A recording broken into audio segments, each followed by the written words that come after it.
Saudi अरब के पवित्र Medina शहर में वेश्यावृत्ति रैकेट का भांडाफोड़, 2 महिलाएं समेत 3 विदेशी अरेस्ट।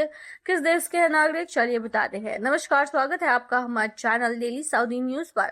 खबर शुरू करने से पहले जरूरी जानकारी आपको दे दें कि अगर आप सऊदी में फंस गए हैं, वहां पर नियोक्ता आपको छोड़ नहीं रहा है, आप अपने देश वापस लौटना चाहते हैं, तो ऐसे में आपको पता नहीं है कि आप क्या करें, तो बता दें कि आप घबराएं नहीं। नीचे दिए हुए कांटेक्ट नंबर पे आप कांटेक्ट कर सकते हैं।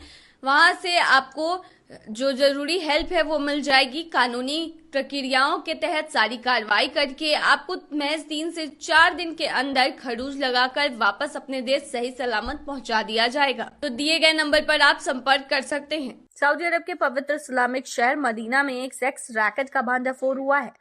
मदीना के सुरक्षा अधिकारियों ने एक आवासीय अपार्टमेंट में चल रहे वेश्यावृत्ति के धंधे का पर्दाफाश करते हुए 3 लोगों की गिरफ्तारी के बारे में बताया है। यानी 3 लोगों को गिरफ्तार किया गया है। आरोपियों में 2 महिलाओं समेत 3 विदेशी नागरिकों को गिरफ्तार किया गया है। मदीना पुलिस ने बताया है कि यह गिरफ्तारी नैतिक अपराधों और मानव तस्करी के खिलाफ चलाए जा रहे व्यापक अभियान का हिस्सा है।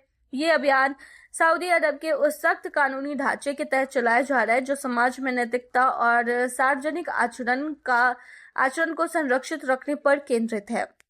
जानकारी के मुताबिक मदीना पुलिस ने general directorate for community security और ह्यूमन ट्रैफिकिंग विरोधी विभाग के साथ मिलकर एक गुप्त अभियान चलाया था। इसी दौरान एक अपार्टमेंट में चल रहे अवैध धंधे का पर्दाफाश हुआ। पुलिस ने मौके से 3 प्रवासियों, जिनमें एक पुरुष और 2 महिलाओं को गिरफ्तार किया गया है। सऊदी अरब में 3 विदेशी नागरिक गिरफ्तार हुए हैं। अधिकारियों ने बताया कि गिरफ्तारी से पहले सभी आवश्यक कानूनी औपचारिकताएं पूरी की गई और अब 3 आरोपियों को पब्लिक प्रोसिक्यूशन यानी कि लोक अभियोजन के समक्ष पेश किया गया है, जहां उनके खिलाफ सऊदी कानून के तहत कठोर कार्रवाई की जाएगी। सऊदी पब्लिक सिक्योरिटी विभाग के मुताबिक क्षेत्रीय फील्ड टीमों ने अपार्टमेंट की एक्टिविटीज की निगरानी की थी और संदिग्धों को हिरासत में लेने के बाद उनके खिलाफ ठोस सबूत जमा किए हैं। पुलिस ने कहा है कि इस पूरी प्रक्रिया के दौरान कानून के सभी नियमों का पालन किया गया है। सुरक्षा अधिकारियों ने स्पष्ट कहा है कि ऐसे अपराध सऊदी अरब के सामाजिक धार्मिक मूल्यों के खिलाफ है और इस पर कोई नरमी नहीं बरती जाएगी। हालांकि इस बात का खुलासा नहीं किया गया है कि गिरफ्तार किए गए आरोपी किस देश के नागरिक है। तो आपको बता दें, वेश्यावृत्ति हो रही थी, वो भी पाक मदीना शहर में, जिसके बाद सऊदी अरब की जो पुलिस है उसने कार्रवाई की और उसने 2 महिलाओं समेत 3 विदेशी को अरेस्ट कर लिया है। किस देश के नागरिक है इसके बारे में कोई भी जानकारी तो नहीं दी गई है, लेकिन उन्हें पब्लिक प्रोसिक्यूशन के पास भेज दिया गया है। आपको बता दें, सऊदी अरब में वेश्यावृत्ति, ड्रग्स तस्करी, ह्यूमन ट्रैफिकिंग, अगर आप करते हुए पाए जाते हैं तो आपको कड़ी से कड़ी सजा मिलती है। यहाँ तक कि ड्रग्स तस्करी के मामले में आपको मौत की सजा सुनाई जाती है, जो कि कोई नहीं टाल सकता। तो अगर आप सऊदी अरब में रहते हैं तो वहाँ के नियमों को मानना बहुत जरूरी है। अगर आप सोचते हैं कि विदेशी होकर आप वहां जाकर उल्टे पुल्टे काम करेंगे और फिर भी आप बच जाएंगे, तो ऐसा बिल्कुल भी नहीं होगा। वहां पर नियम बहुत स्ट्रिक्ट है और उतनी ही छानबीन और जांच होती रहती है, जिसके वजह से समय समय पर ऐसे मामले सामने आ ही जाते हैं जिसमें जो लोग गलत कर रहे होते हैं उनका भांडाफोड़ हो जाता है। फिलहाल मदीना से ये खबर थी, जहां पर 2 महिलाएं वेश्यावृत्ति कर रही थी, साथ में एक पुरुष भी था और उन्हें पकड़ लिया गया है। सऊदी अरब में फंसे तेलंगाना के श्रीनिवास मतलूब के सेमली राह जल्द लौट सकते हैं भारत। सऊदी अरब की राजधानी रियाद में तेलंगाना के एक व्यक्ति गजुला श्रीनिवास फंस गए हैं। उनके परिवार ने मुख्यमंत्री ए रेवंत रेड्डी से मदद की अपील की है ताकि उन्हें भारत वापस लाया जा सके। श्रीनिवास, जो कि जगतियाल जिले के गोपुलापुर गाँव के रहने वाले हैं, 2017 में मजदूरी के लिए आजाद वीजा पर सऊदी गए थे।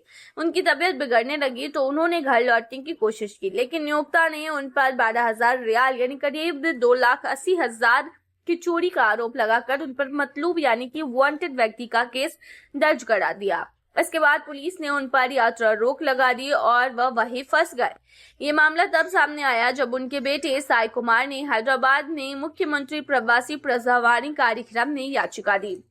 तेलंगाना सरकार ने यह केस भारतीय दूतावास रियाद को भेजा, जिसने सऊदी अधिकारियों से जरूरी डॉक्यूमेंट्स मांगे, जैसे पासपोर्ट, इकामा और नियोक्ता की जानकारी। श्रीनिवास के भाई गोलापेल्ली चंद्रमौली, जो ओमान में रहते हैं, उन्होंने बताया कि पुलिस ने अब कहा है कि मतलूब मामला वापस ले लिया गया है और उम्मीद है कि श्रीनिवास अगले हफ्ते भारत लौटेंगे।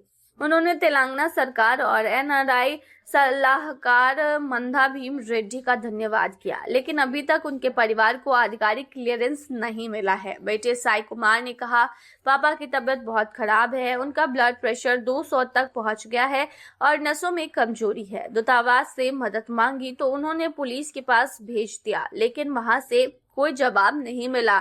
सऊदी में रह रहे सामाजिक कार्यकर्ता मोहम्मद फारूक अहमद के मुताबिक श्रीनिवास पर मतलूब के साथ हुरूब यानी भगौड़े का केस भी दर्ज था। उनका कफील यानी स्पॉन्सर अब जिंदा नहीं है, जिससे प्रक्रिया और धीमी हो गई थी। वे दूतावास से संपर्क में हैं ताकि जल्द से जल्द उन्हें रिहा कराया जा सके।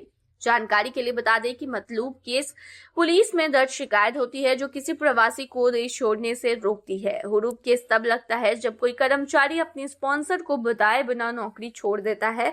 कई बार इस कानून का इस्तेमाल मजदूरों के खिलाफ गलत तरीके से भी किया जाता है, लेकिन अब आपके पास फायदा ये है कि अब आपके पास कीवा प्लेटफॉर्म है जिसके जरिए आप 60 दिन के भीतर ही इस पर अप्लाई कर सकते हैं और समय रहते ही आप अपनी नौकरी बदल सकते हैं। इसलिए आपको कहीं भी नौकरी से भागने की जरूरत नहीं है। अब आपको 60 दिनों का मोहलत मिलता है। लेकिन श्रीनिवास के केस में ऐसा हुआ कि उन पर मतलूब लगा था और हुरूब भी लग गया था, तो काफी ज्यादा दिक्कत होती है कर्मचारियों को और कामगारों को। ये थी तमाम जानकारी। बने रही ऐसी तमाम खबरों के लिए डेली सऊदी न्यूज पर।